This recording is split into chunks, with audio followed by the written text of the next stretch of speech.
right, thank you for staying with Daybreak. The State of the Nation conversation begins right now. Let me introduce my guest, starting from my right. Honorable Joe Nyutu is here, Senator for Murang'a. Thank you very much for making time. Thank you. Honorable Tabitha Mutinda, nominated senator, is with us. Asante sana for making time. Honorable Dan Manzo, Senator for Makueni, is here. Asante sana for making time. And Willis Otieno, Advocate of the High Court, thank you very much for making time. And I'll start with you, Tabitha, on this. We're seeing on the front page that there's a lot going on. Killers, chilling SMS demands revealed, date with death, last moments with the varsity girl, and we've seen an increase in this, what many are calling femicide. What is the best way to stop these killings, or at least deter them? Thank you, Trevor. This great morning. And let me start really by giving my condolences to this family. It is very, very sad losing a very young and beautiful generation. But as I've always said as a female leader, is that after KCP and after KCSE, there is sort of a default certificate that has now been generated that is in our society called the socialite certificate or the slay queen certificate that is sort of automatically coming out, and young generation is awarding itself that. Why? Simply because of moving away from the old culture that we've been having to the modern culture of wanting to be sort of in a certain status level. Looking at the media last week in the case of this guy called Matara, let me call him a Madara for lack of a better word. You listen and you hear that these girls were able to send in close to 50,000 Kenya shillings on spot at that particular moment. A case that indicates that these girls have money. They are loaded. When they talk about going to meet these men, they're talking of business transactions amounting to Kenya shillings 100,000 for Christ's sake. So you realize it's sort of an environment that then its influence is the status. Tomorrow you want to come out and have this kind of a phone, this kind of a car, and things like that. Then it goes back to the parents. What are the parents doing? Are the parents not having, enough time with their kids to be able to question when they come in, when they are being dropped, when they are having this kind of expensive gadgets, and the kids are not working? He or she is not showing you any form of employment. Then where are these resources coming from if the parents are also not questioning? It is the high time that the parents are more keen in terms of what their kids are doing. Yes, we know the law says 18, you are an independent, you're on your own. But still, at the age of 20, when a girl is able to walk in and meet strangers in an Airbnb, it leaves a lot to question. But when you listen to this case for this young lady at the age of 20, it said that she told the parents that she went to meet a friend. Yes, she communicated. Maybe even the parents have been knowing his or her friends. But to the point now that these killers are using this formula, to be able to extort money. It's a very worrying case. And I also question the police.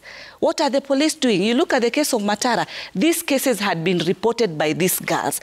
Until the issue of Wahoo had to get to the level that it got, yet girls came out and say, from last year, we've reported this gentleman.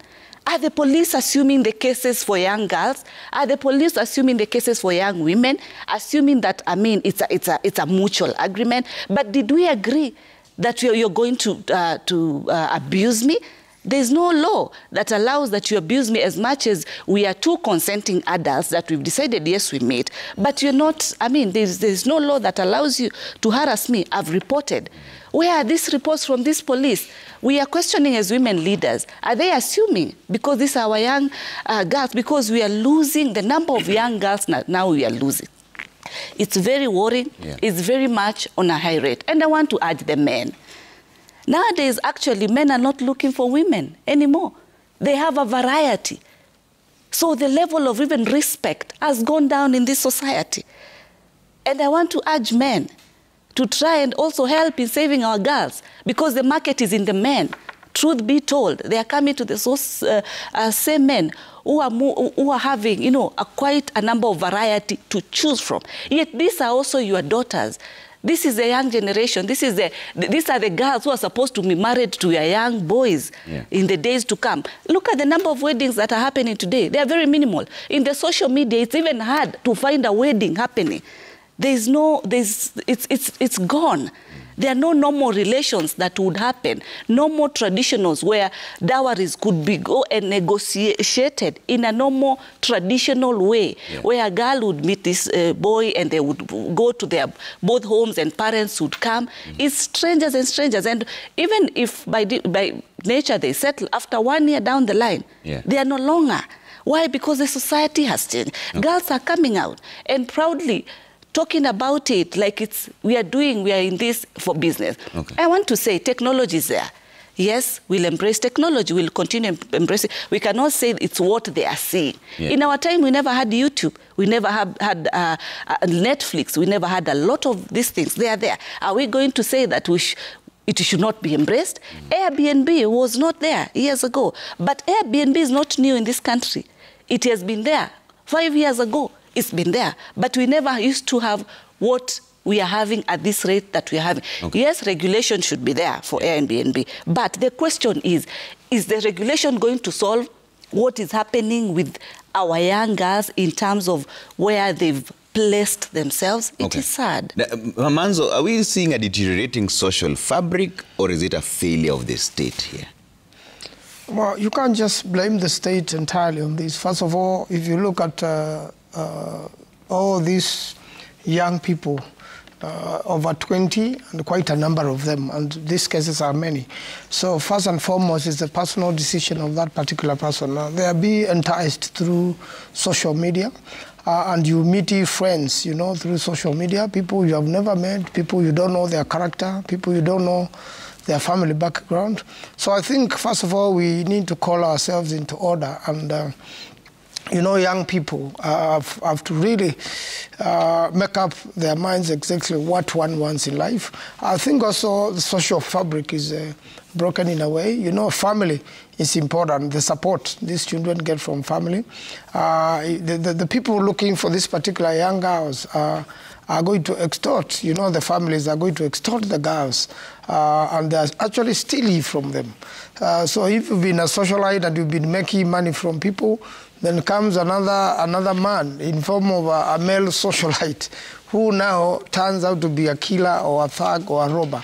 And I think also the police have to, you know, investigate the cases, and the evidence are filed. You know, taken to court, and these people tried. One of the biggest problems in courts nowadays is lack of evidence or shoddy investigations, and the moment a matter gets to court, the police know very well that person is going to be acquitted, you'll be back to society, you continue killing people, or you continue with this lucrative activity. So sometimes they don't even bother to follow it up. Hardly followed up, and when like the case of Matara, he'll eventually be arraigned in court because of public demand. Then if the evidence is not properly processed, a judge will have, or a magistrate will have no choice but to acquit him. So I think the police have to nail these people. And once they are jailed, then others will fear this sort of business and will not participate in it. Otherwise, most important, the young people must really follow the law of God. You must obey their parents so that they may live long on this earth. And you have to be streetwise. You have to be smart. You have to, why will you meet a stranger, a total stranger, in a private place? Really, it's better to begin in a public place. You know, churches, university, people, you get to meet their families before you get this intimate. Okay. Willis, what should we do to avoid such headlines and such occurrences? You know, the first point for me, this speaks to a failed criminal justice system, because we are not using the justice system as a deterrent to crime, because these are crime like any other crime. And it's the responsibility primarily of the state to make sure that we diligently fight any kind of crime. It's so worrying that if you look at statistics, the UN homicide country data of 2022 indicate that out of every 100,000 women, 706 are killed, minimum, per year. Now, that means that acts of femicide is now becoming a national disaster. And what is the state doing to make sure that we reduce this? It is not enough to victim blame. that we cast aspersions on the character or the conduct of victims, that they're the ones maybe responsible or contributed to this act. The primary responsibility is that once the offense has been committed, it now becomes the responsibility of the state to play a very key role in making sure that the perpetrators of these crimes are brought to book. If we just leave that the victims should take care of themselves, don't engage in these acts, then the next time somebody will even say that acts of terrorism, victims of terrorism should also make sure that they take caution and don't go to places that may be frequented or may be targets of acts of terrorism. So the primary responsibility, I insist, vests on the state, and the state needs to respond with a very big hammer to make sure that if we can use the justice system as a deterrent at first level. But the second point is that this shows what we call erosion, what my colleagues are saying, erosion of our value system in the society. That should be at the second tier. What do we do to make sure that we go back to a value system society where people are able to pay particular attention to how they conduct themselves? But then we cannot limit by law how people are going. If somebody chooses to pursue the soft life or to engage in acts which may contribute to femicide, it doesn't mean that they should be blamed for choosing that path in their life. It simply means that maybe as a society, we need to now bring more values to try to encourage or discourage more people from engaging in this kind of acts. Joe, do we need some kind of regulation, and how would that regulation look like? Thank you, Trevor. And I think just like my colleagues have said, we need to have we need to be preventive. I mean, to adopt a system of preventing these crimes from happening rather than firefighting when they do happen. I have heard the police say that every person that operates an Airbnb, or lodgings for that matter, should fit them with CCTV cameras. But then you are left wondering, do we have to wait until such crimes are committed? Why do the police not conduct raids? Not raids, but why the authorities, why would they not check whether all these facilities have met the requirements that would help preventing these kind of things from happening? But I also think that we need to improve on counseling, especially in schools. When you talk about this 20-year-old girl, it tells you that this is a girl who has maybe just cleared high school or just joined the university. So we need to do a lot of guidance and counseling right from school, right from primary school. Because like Senator Manzo has said, and I think all those that spoke before me have said, internet is here with us. There is no way we can prevent or block up children from using the internet. But then we need to guide them on how to use the internet. When you are meeting somebody, a stranger, let people know whom it is, where you are meeting. In fact, I would say you can even adopt the traditional way. Before you meet them, maybe you can be accompanied by a friend. So that although Willie says that we should not blame the victims, and yes, I agree with him that we should not blame the victims, but everybody has a responsibility to maybe avoid getting into places where you could easily find yourself in trouble. Yeah. I mean, you do not walk in River Road with your cash in hand, and then when somebody strikes and gets that cash from you, forcibly, maybe even hurts you, then we say that we should not blame you. Of course, we should not blame you, but you have a responsibility of also taking care of yourself. So it's also about parenting. Okay. I mean, let's be close to our children. Let's, make them aware that the world outside there is hostile. Okay. And especially for girls. My late father used to tell me that girls are at risk all the time, not just because of people who may want to kill them, but people who may also want to exploit them, maybe sexually. And so I think we need to keep our girls since that early age. Keep them knowing, constantly remind them that the world out there is exploitative, is hostile, so you have to take care of yourself. Okay. And finally, while we are still on that, we also need to, now that we have this internet, I think we need to keep a very good record of people with maybe some mental disturbances, because sometimes these criminals are people with some maybe complexes, some mental challenges, which may be has in the past been diagnosed somewhere in a hospital. So if we get this data and we keep a good track of people with some such challenges, so that we know what they are doing, where they are, I think it would also help. Okay. Senator Tawit, I'll allow you the final word on this before we shift topic. Because as female legislators, have you discussed this, and what have you come up with as the way forward, particularly female legislators? Apparently, we are on recess. We've been actually discussing it on our platforms. But I'm sure you have your WhatsApp tomorrow, groups where people send in suggestions and say this is the direction we're taking. Correct. Tomorrow we are actually having a presser with also Madam Harriet, the presidential advisor on the same, and also the chair of KEWOPA, because we are also concerned. And our concern mostly is on the security, the police, whereby these cases have been reported. We are questioning, is it because it's the girl child, and is it because she's over 18 years, whereby they feel then there was an adult consent, but you see where abuse has taken place, and not only one girl, two, it's quite a number, and this person has not been apprehended. So it leaves a lot of questions. Is the police assuming the women when we bring about these cases?